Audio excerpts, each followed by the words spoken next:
모든 성경을 볼 때 앞뒤 문맥을 잘 살펴서 그 뜻을 헤아리는 것이 중요합니다.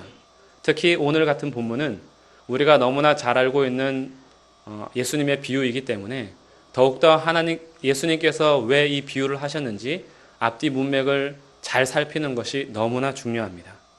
그래서 오늘 율법 교사와 예수님의 대화가 25절부터 시작이 되는데 그 뜻을 더 밝히 알기 위해서 29절부터 저희가 읽었습니다. 왜냐하면 25절부터 먼저 율법 교사가 예수님을 시험하기 위해서 다음과 같은 질문을 던집니다. 25절입니다. 어떤 율법 교사가 일어나 예수를 시험하여 이르되 선생님, 내가 무엇을 하여야 영생을 얻으리이까? 율법 교사의 첫 질문은 예수님을 시험하기 위한 질문이었으며 어떻게 해야지 영생을 얻느냐라는 질문이었습니다. 여기에 대해서 예수님께서는 답변을 하시기보다는 오히려 질문을 하십니다. 26절 예수께서 이르시되 율법에 무엇이라 기록되었으며 내가 어떻게 읽느냐. 예수님께서 26절에 질문을 던지시면서 핵심을 말씀하시는데 너의 율법은 어떻게 가르치느냐가 아니라 성경은 무엇이라 기록되어 있으며 그것을 너희는 어떻게 읽느냐입니다. 예수님께서는 모든 기준을 성경에 두셨다라는 것입니다. 너희가 가르치는 전통도 아니고 너희가 가르치는 신학도 아니고 성경은 무엇이라 기록되어 있으며 너희들은 그것을 어떻게 읽느냐입니다. 율법교사가 대답하기에 너무나 쉬웠습니다. 왜냐하면 율법교사는 율법에 정통하기 때문입니다. 그래서 신명기 6장 5절 말씀과 레위기 19장 18절의 말씀으로 율법의 모든 것을 축약하여 이렇게 대답합니다. 27절 대답하여 이르되 내 마음을 다하며 목숨을 다하며 힘을 다하며 뜻을 다하여 주 너의 하나님을 사랑하고 여기까지가 신명기 6장 5절이요. 또한 내 이웃을 내 자신같이 사랑하라. 이것이 레위기 19장 18절 말씀입니다. 곧 하나님을 사랑하고 이웃을 사랑하라라는 것이 율법에 기록되어 있는 것이며 저희들은 그렇게 읽습니다. 라고 예수님께 대답한 거죠. 그래서 예수님께서 간단하게 답변하십니다. 28절 예수께서 이르시되 내 대답이 옳도다. 이를 행하라. 그러면 살리라. 여기에서 일단락이 끝이 납니다. 일단락은 뭐냐면 어떻게 해야 영생을 얻을 수 있습니까? 라는 질문입니다. 거기에 대해서 율법에 기록된 대로 하나님을 사랑하고 내 이웃을 내 몸같이 사랑하라. 그것을 행하면 살리라. 이것으로 끝이 납니다. 그러면 율법 교사가 이 말씀을 듣고 내가 그동안 율법에 기록된 것을 읽음으로 인하여서는 하나님의 뜻을 알지만 도무지 하나님을 내 마음과 정성과 힘을 목숨을 다하여 사랑할 수 없다라는 것을 깨닫는 것이 맞습니다. 그리고 내 이웃을 내 몸과 같이 사랑하지 못하다라는 것을 깨닫는 것이 율법을 바르게 아는 것입니다. 그런데 율법 교사가 여기에서 대화를 그치지 않고 오늘 저희의 본문 29절을 이어가게 됩니다. 그 사람이 자기를 옳게 보이려고 예수께 여짜오되 여기에서 자기가 율법을 지키지 못하다라는 것을 깨닫고 예수가 메시아요 그리스도라는 것을 알아야 하는데 그는 자신이 옳다라는 것을 입증하기 위해서 두 번째 질문을 던집니다. 그것이 그러면 내 이웃이 누구입니까? 입니다. 내 이웃을 내 몸과 같이 사랑하라 했으니 그러면 내 이웃이 누굽니까? 궁금해서 물어본 것이 아니라 자기를 옳게 여기려고 물은 것입니다. 곧 유대인은 지금 내 이웃을 내 몸과 같이 사랑하고 있다라는 것을 입증하고 싶어 했습니다. 여기에 따른 비유가 우리가 흔히 알고 있는 선한 사마리아인 비유입니다. 예수님께서는 내 이웃이 누구입니까? 라는 질문에 비유를 두셨다라는 것을 잘 기억하셔야 됩니다. 그렇지 않으면 이 비유를 엉뚱하게 해석하고 적용하게 됩니다. 예수님의 목적은 내 이웃이 누구입니까? 라는 질문에 대한 답변입니다. 30절 예수께서 이르시되 어떤 사람이 예루살렘에서 여리고로 내려가다가 강도를 만났다라고 하면서 비유가 시작이 됩니다. 예수님께서는 지금 그때 당시에 지형을 잘 들어서 이해하기 쉽게 설명하고 계십니다. 당시에는 정말 예루살렘으로부터 여리고로 가는 길이 강도의 출현이 잦았던 곳입니다. 그곳에서 많은 사람이 강도를 당했습니다. 그래서 비유를 드실 때에도 그 지형을 잘 아는 유대 율법 교사에게 예루살렘에서 여리고를 접목시키시면서 이 비유를 시작하고 계십니다. 우리가 흔히 잘 아던 대로 강도를 만났습니다. 평소에 잦은 일이 있었던 것처럼 강도를 만났습니다.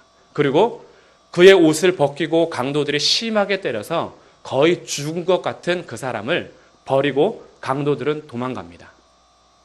근데 마침 제사장 한 명이 지나갑니다.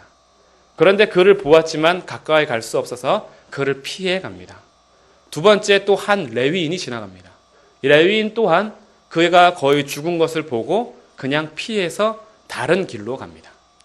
여기에 대해서 예수님께서 제사장이나 레위인을 책망하거나 질책하지 않았다라는 것을 또한 보셔야 됩니다.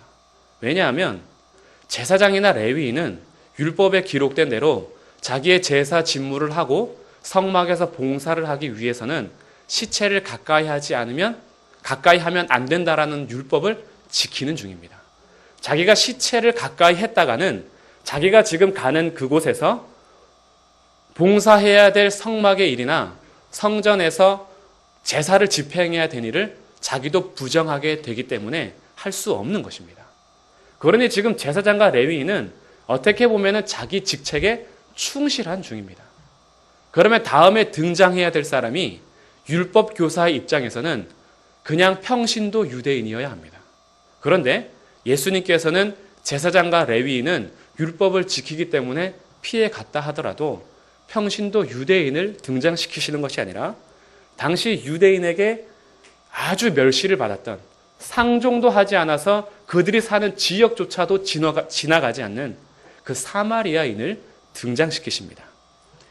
그런데 이 사마리아인을 등장시키시면서 제사장과 레위인에게 결정적인 것이 빠졌다라는 것을 예수님께서는 콕 집으십니다. 33절입니다. 어떤 사마리아 사람은 여행하는 중 거기 이르러 그를 보고 불쌍히 여겨. 이 장면입니다. 불쌍히 여겨. 제사장과 레위인이 율법에 의해서 자기의 직무를 다하기 위해서 그를 피해 갔다라는 것에 있어서는 책망받을 길이 없지만 하나님은 제사보다 인애를 원한다라는 것을 알지 못했습니다. 하나님께서는 죽어가는 자들을 살리고 그들을 고통받는 자들에게 도움을 주며 그 생명을 살려주는 것이 하나님의 마음이요 하나님께서 원하시는 인애라는 것을 제사장과 레위인은 그것을 무시했다라는 것입니다. 그저 형식적으로 외적으로 지내야 되는 제사와 성막의 봉사 때문에 하나님께서 가장 기본적으로 주시는 불쌍히 여기는 마음조차 그들에게는 무시됐던 것입니다. 긍휼을 베풀어야 하고 인애를 베풀어야 하는 자리에서 자기의 책무 때문에 자기의 직책 때문에 그것을 무시하고 다른 길로 간 것이죠. 그런데 선한 이 사마리아인은 하나님의 율법을 따른다라는 유대인으로부터 멸시를 당하던 그런 종족이었음에도 불구하고 그의 마음에 하나님의 인애가 있었던 것입니다. 불쌍히 여기는 마음. 그리고 뒤에 이어지는 34절부터의 말씀은 불쌍히 여기는 마음이 마음으로 그치지 않고 어느 정도까지 돕느냐라는 손길이 약 6가지 정도에 의해서 진행이 되고 있습니다. 첫 번째 34절에 불쌍히 여기는 마음을 가지고 그냥 간 것이 아니라 가까이 갔습니다. 가까이 가서 그를 보고 그친 것이 아니라 두 번째 기름과 포도주를 그 상처에 붓고 싸매줍니다. 당시 기름과 포도주는 여행자들에게 필수 품목입니다. 오늘날 저희들이 여행을 갈 때 챙기는 상비약과 같습니다. 뜨거운 열대지방을 여행하다 보면 살이 많이 있기 때문에 피로하고 지치게 됩니다. 그때 기름을 발라주면 다시 피부가 힘을 얻고 솟게 된다고 합니다. 그리고 포도주 한 잔 한 잔이 지친 그 마음에 약효를 이루어서 그가 다시 여행을 갈 수 있는 그 상비약이 바로 기름과 포도주입니다. 그러면 이 사마리아인에게 있어서는 계속 자기가 가야 할 여행길에 필요한 상비약이었습니다. 알지도 못하는 사람을 위해서 자기에게 꼭 필요한 상비약인 기름과 포도주를 나눠주고 싸매줬다라는 것입니다. 그리고 세 번째, 자기 짐승에 태워서 주막으로 데리고 갑니다. 자기도 지쳐있을 터인데 오히려 이 사람을 태우고 주막까지 이동하는 중입니다. 그리고 거기에서 주막의 맡김으로 끝나는 것이 아니라 34절 끝에 돌보아 줍니다. 언제까지 돌보아 주냐면 35절에 그 이튿날까지. 아마 기록되어 있진 않지만 밤새도록 그를 돌봐 주었을 것으로 우리는 상상할 수 있습니다. 그가 거의 죽어갔습니다. 돌보지 않으면 금방 언제라도 목숨을 잃을지 모릅니다. 자기의 기름과 포도주를 부어서 싸매주고 상처의 치료에 위해서 주막까지 데리고 갔지만 그를 그냥 두고 자기 길을 갈 수 없었습니다. 그래서 그 이튿날까지 그를 간호해 주는 것입니다. 여기서 그치지 않고 35절 주막 주인에게 데라니올 둘을 주면서 이 사람을 돌보아 주기를 부탁합니다. 비용을 치르면서 자기는 가야 할 길을 계속 가야 하기 때문에 여기까지 했으면 내 임무를 다 했다라고 그치는 것이 아니라 주막 주인에게 돈을 지불하면서 돌보아 줄 것을 맡깁니다.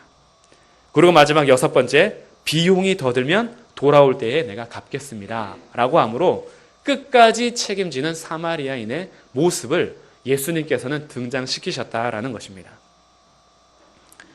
이렇게 사마리아인을 등장시키고 나서 예수님께서 질문하신 이 질문이 오늘 비유를 해석하는 가장 중요한 질문이 됩니다. 36절입니다. 내 생각에는 이 세 사람 중에 누가 강도 만난 자의 이웃이 되겠느냐? 29절에서 유대의 율법 교사가 질문했던 것은 내 이웃이 누구입니까? 였습니다. 그런데 예수님께서는 그의 질문에 생각의 전환을 일으키십니다. 내 이웃이 누구입니까가 아니라 강도 만난 자의 이웃은 누구냐라고 질문한 것입니다. 율법 교사는 자기 중심적으로 자기의 바운더리를 쳐서 바리게이트를 친 상태에서 내 중심적인 사람이 이웃이었습니다. 그랬기 때문에 자기는 모든 율법을 확실히 행하고 있다라고 생각할 수 있습니다. 나와 가까이 있는 사람들, 내 가족, 율법을 지키는 유대인들, 그들은 내 이웃이기 때문에 그들에게 율법을 가르치면서 자기는 내 이웃 사랑하기를 내 몸과 같이 하고 있다라고 생각할 수 있습니다. 그런데 예수님의 질문은 강도 만난 자의 이웃은 누구인가? 라는 것입니다. 너 중심적인 이웃이 아니라 위험을 만나고 고통을 당하는 그 중심적으로 그의 이웃은 누구냐고 질문을 하는 것입니다. 이 질문의 전환이 오늘 사마리아인을 등장시키시는 예수님의 비유를 해석하는 길이 됩니다. 율법교사의 대답은 37절 자비를 베푼 자입니다. 당시 사마리아인이라는 이름조차 꺼내기 싫었습니다. 누가 강도 맞는 자의 이웃이냐라고 했을 때 일상적인 대답은 사마리아인이 그의 이웃입니다 라고 대답해야 되는데 기분이 나쁩니다. 사마리아인이란 이름조차 어울리기 싫어서 자비를 베푼 자입니다 라고 얘기하죠. 그때 예수님께서 말씀하십니다. 가서 너도 이와 같이 하라. 우리의 이웃은 누구입니까? 지금 1월부터 이제 2월 벌써 첫째 주가 되었는데요. 저희들은 지금 계속해서 말씀의 점진적인 과정을 겪고 있습니다. 새해를 시작하면서 우리가 예수께까지 같이 장성한 분량이 되자라는 것으로 우리의 올해 목표는 예수님께까지 자라는 교회가 되어야 된다라는 것이었습니다. 그러고 나서 우리에 대해서 말씀을 나눴습니다. 우리는 한 성전으로 지음받아 같이 가기 때문에 우리는 손잡고 가는 우리 집이요, 다른 집에서 우리를 뺏으려고 할 때 지켜야 하는 성전인 것을 함께 나누었습니다. 내 옆 사람을 향하여서 그 받고자 하는 대로 내가 베풀어야 했습니다. 구하고 찾고 두드리는 일이 내 개인적으로 그쳐야 될 일이 아니라 내가 대접을 받고자 하는 대로 대접하라 라는 말씀을 함께 나누면서 우리가 같이 손잡고 가지 않으면 우리는 결국은 실패한다라는 것을 보면서 우리가 얼마나 함께 가야 될 공동체인지 함께 나누었습니다. 그리고 이제는 우리가 우리라는 것을 오늘 말씀을 통해서 우리 중심적으로, 내 중심적으로 이웃을 찾는 것이 아니라 우리들은 그의 중심적으로 내 이웃이 누구인지 알아야 합니다. 그의 이웃은 누구인지 분명히 알아야 합니다. 우리가 오늘 은혜마을교회의 한 성도가 되었다라고 해서 이웃이 아닐 수 있다라는 것입니다. 같이 신앙생활을 함에도 불구하고 그 사람의 고통도 알지 못하고 그 사람의 아픔도 알지 못하고 그저 내 직책만 잘하기 위해서 제사장과 레위인처럼 내 할 일만 하고 있다 보면 같이 앉아서 예배 드림에도 불구하고 그에게 있어서 나는 그의 이웃이 되지 못하는 경우가 많이 있습니다. 서로 기도 제목을 나누지 않고 서로 함께 모여서 만남을 갖지 않고 교제를 나누지 않으면 그 사람이 일상생활 동안에 어떤 아픔을 겪고 있는지 우리는 알지 못합니다. 주일에 왔을 때는 다 깔끔한 모습입니다. 화장도 하고 옷도 참 잘 갖춰서 오죠. 그런데 우리 일상생활 속에서는 우리의 이 모습이 유지되지 못할 때가 많이 있습니다. 이곳에서 하나님 앞에 예배드리는 모습과 우리의 일상생활 속에서 날마다 죄에 치이고 무너지면서 고통당하는 자들이 있습니다. 가정의 무너짐 때문에 너무나 힘들고 아파하는 성도들이 있습니다. 그런데 그 성도들을 내가 돌아보지 않는 것은 옆에 있다라고 해서 이웃이 아니라 그에게 있어서 우리는 이웃이 아닐 수 있다는 것입니다. 누가 강도 만난 자의 이웃입니까? 우리의 적용을 조금 더 넓혀보겠습니다. 우리 성도들 안에서만 아니라 누가 오늘날 물이 없어서 죽어가는 어린아이들의 이웃이 되겠습니까? 오늘도 우리는 이곳에서 예배를 드리고 쓰고 싶은 만큼 물을 쓰며 하고 싶은 만큼 우리는 먹을 것을 많이 먹습니다. 그런데 오늘도 빵 하나가 없어서 굶어가는 그 어린아이들에게 누가 이웃이 되겠습니까? 오늘도 우리가 펑펑 쓰는 물 그 한 모금이 없어서 오늘도 그 균이 많은 물을 먹을 수밖에 없는 그 아프리카인들에게 누가 이웃이 되겠습니까? 오늘도 단돈 10만 원이 없어서 자기의 인생에 배움의 기회를 갖지 못하고 정말 자기 모든 인생이 다시 나락으로 떨어지는 그 동남아시아 지역이라든가 아프리카 지역, 우리가 제3국이라 하는 그 나라의 이웃은 누구입니까? 구제단체인 월드비전이나 굿네이버스, 컴패션 이런 단체들만 그들의 이웃이 되어야 하겠습니까? 아니면 복음을 알지 못하여서 죽어가는 영혼들에게 이웃은 누구입니까? 우리가 우리 안에 중심으로 본다면 내가 내 가까이에 있는 사람들만 챙기면 됩니다. 그런데 예수님께서는 내 이웃에 대한 그 생각의 전환점을 오늘 말씀하시는 것입니다. 복음을 듣지 못하여 죽어가는 그 영혼들에게 이웃은 누구인가라는 것입니다. 한 동네에 산다고 이웃이 아닙니다. 옆집에 산다라고 해서 이웃이 아닙니다. 내 동네에 살아가는 사람들 중에도 복음을 알지 못하여 죽어가는 그들에게 복음을 전하지 않는다면 우리는 그들의 참 이웃이 아니라는 것입니다. 강도 만난 자의 이웃, 그는 과연 누구입니까? 선교사들만 복음을 알지 못하는 자들의 이웃이 되어야 하겠습니까? 선교 사업을 하는 선교 단체들만 복음을 알지 못하는 그들에게 이웃이 되어야 하겠습니까? 이런 범위를 생각하다 보면 저희들은 하나님을 사랑하는 것도 이웃을 사랑하는 것도 도무지 하지 못하고 있다는 것을 깨닫게 됩니다. 그래서 오늘 주님께서 율법교사의 질문에 선한 사마리아인 비유를 등장시키시면서 우리의 생각을 전환시키기를 요구하시는 것입니다. 아이가 태어나고 몇 달의 시간이 지나면 뒤집기를 합니다. 그 아이에 따라서 뒤집는 시간은 좀 다를 것입니다. 빠르면 90일 안에 하기도 하고 조금 늦어지면 150일 지나면 뒤집기를 합니다. 뒤집기 하기 전에는 자기에게 젖주는 엄마만 눈에 보이고 자기 앞에서 까꿍하며 노는 아빠만 보입니다. 그리고 모든 사람들이 다 자기 중심적으로 돌아갑니다. 배고파서 울면 젖주고 오줌 쌌다고 울면 기저귀 갈아주고 모든 삶이 다 자기 중심입니다. 눈에 보이는 것이 그것밖에 없기 때문입니다. 그런데 그 아이가 시간이 지나서 뒤집기를 하면 세상이 보입니다. 물론 아이는 깨닫지 못하겠지만 뒤집으면 내 앞에 펼쳐지는 땅이 있습니다. 그리고 그 땅 위에 내가 관심 갖는 도구들이 참 많이 있습니다. 그래서 그 도구들을 짚기 위해서 허리를 세우기 시작하고 기어가기 시작하며 일어나서 걷기 시작합니다. 우리의 신앙생활의 이 출발이 어린아이의 뒤집개와 같아야 합니다. 우리의 신앙생활이 나 중심, 그리고 조금 더 범위를 벗어나면 나 많이 생각하다가 하나님을 생각합니다. 그런데 이 하나님을 생각하는 것도 나 중심적으로 배고프면 밥 달라고 그러고 오줌 싸면 갈아달라고 합니다. 그래서 하나님을 찾습니다. 그러다가 여유가 생기면 이웃을 돌봅니다. 그런데 우리는 여기에 뒤집기를 해야 됩니다. 예수님께서 생각의 전환을 일으키셨듯이 우리의 신앙생활의 가장 첫 시선은 하나님이 되어야 합니다. 하나님의 마음을 우리는 품어야 합니다. 사마리아인이 강도 만난 자를 향하여서 불쌍히 여겼던 그 마음처럼 우리들이 이제는 나 중심적인 신앙생활이 아니라 하나님 중심적인 신앙생활의 첫걸음을 떼어야 합니다. 그래서 내 이웃이 아니라 강도 만난 자의 이웃이 누구인지 보면서 그들을 향하여서 긍휼을 베푸는 마음을 품는 것이 뒤집기의 시작입니다.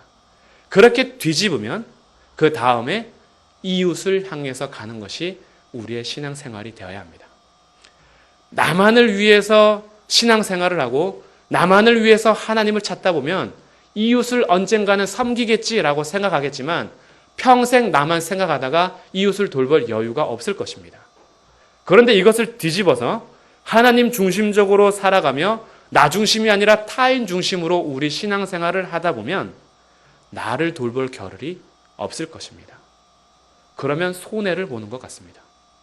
내 인생 내가 조금 더 여유를 누리고 내가 조금 더 이 땅 가운데서 잘 살기를 원하는데 하나님 중심적으로 살아가고 다른 사람, 이웃을 위해서 살아가다 보면 내가 손해볼 일들이 많이 생깁니다.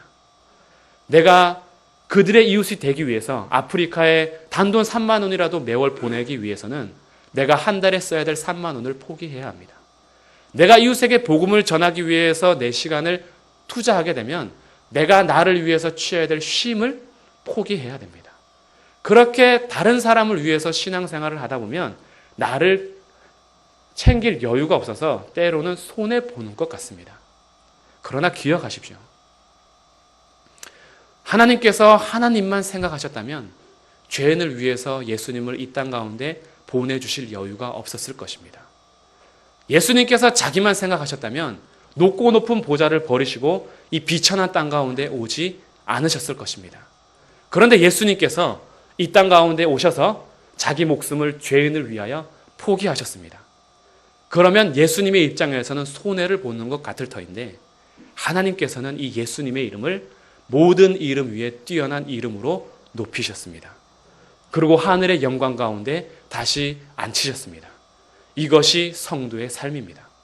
나를 돌볼 겨를이 없어서 손해보는 것 같지만 하나님께서는 자기 자녀들의 자기가 택한 성도들의 그 이름을 가장 높이 세우실 것입니다. 뒤집기 합시다.